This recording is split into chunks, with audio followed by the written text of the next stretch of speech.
রমজান মাসে এই প্রথমবার সবাই একসাথে ইফতার করলাম। আর ইফতারের জন্য কি কি বানানো হয়েছে আর কি কি আয়োজন করা হয়েছে সেসব মিলিয়ে থাকছে আজকের এই ভিডিওটা। হ্যালো এভরিওয়ান, আসসালামু আলাইকুম। Welcome to my another new blog video. আশা করছি যে যেখান থেকে ভিডিওটা দেখছেন সবাই আলহামদুলিল্লাহ খুবই ভালো আছেন। ভিডিওটা ভালো লাগলে স্কিপ না করে সম্পূর্ণ ভিডিওটা দেখবেন। আমাদের বাসা থেকে আমার ছোটো বোনের বাসায় ইফতার নিয়ে যাওয়া হবে, তো সেই কারণেই হচ্ছে বাসায় সব কিছু তৈরি করা হচ্ছে। আলুর চপ, পেঁয়াজু, বেগুনি প্রতি বছরই আম্মু বাসায় এগুলা বানিয়ে তারপর নিয়ে যায়। তো এবছরও সেরকমই। এখানে হচ্ছে আলুর চপ আর পেঁয়াজু ভাজা হচ্ছিল।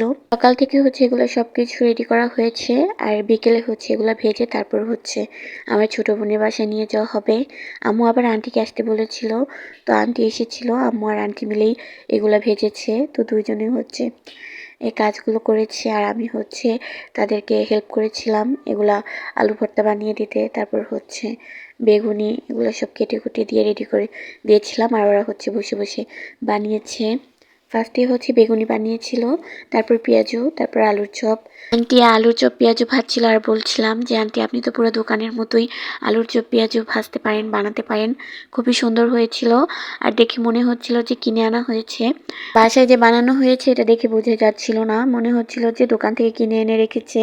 তো যাই হোক, আমি হচ্ছে সব কিছু একটু ভিডিও করছিলাম। দেখেন আলুর চপগুলো কি সুন্দর হয়েছে, আর বেগুনিগুলো পেঁয়াজুগুলো সব কিছু খুবই সুন্দর হয়েছিল। তো এই যে বাসায় হচ্ছে এগুলো রেডি করতে করতেই হচ্ছে আসরের আজান দিয়ে যায়। তো সব কিছু বানানো শেষে এগুলো হচ্ছে এখন প্যাকেট করা হবে। সব কিছু প্যাকেট করে নিয়ে তারপর হচ্ছে আব্বু আবার বাজার গিয়েছিল, বাজার থেকে মিষ্টি নিয়ে আসে, সাথে আরও অনেক ফল ফ্রুট নিয়ে আসে। তো এগুলোই হচ্ছে সব কিছু গুছিয়ে নিয়ে আমরা আবার আমার ছোটো বোনের বাসায় চলে যাই। আমরা একটু আগে গিয়েছিলাম, কারণ হচ্ছে মা ওই আবার আশেপাশে সবাইকে ইফতার দিয়েছিল।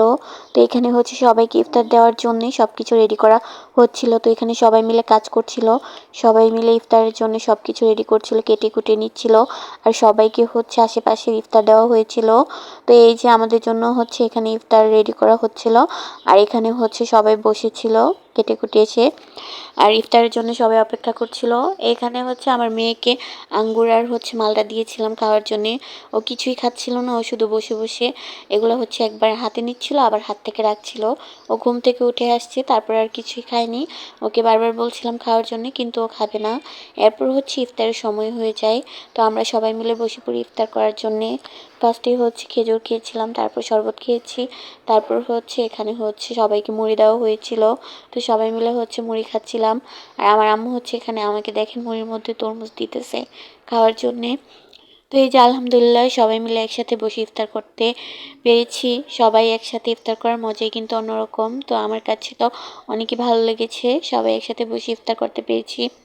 তো তারপরে হচ্ছে খাওয়া দাওয়া, ইফতার করার পর আবার খাওয়া দাওয়ার জন্য সব কিছু রেডি করে নিয়ে আসে। তো আমরা হচ্ছে আবার খাওয়া দাওয়া করতে বসি। এখানে হচ্ছে অনেক কিছু রান্না করেছিল। তো ইফতার করার পর কিন্তু এত কিছু একদমই খাওয়া যায় না। তো আমি হচ্ছে অল্প পোলাও নিয়েছিলাম, সাথে ছিল মাছ, ডিম, মুরগির মাংস, গরুর মাংস, খাসির মাংস, মাছ দিয়ে টক।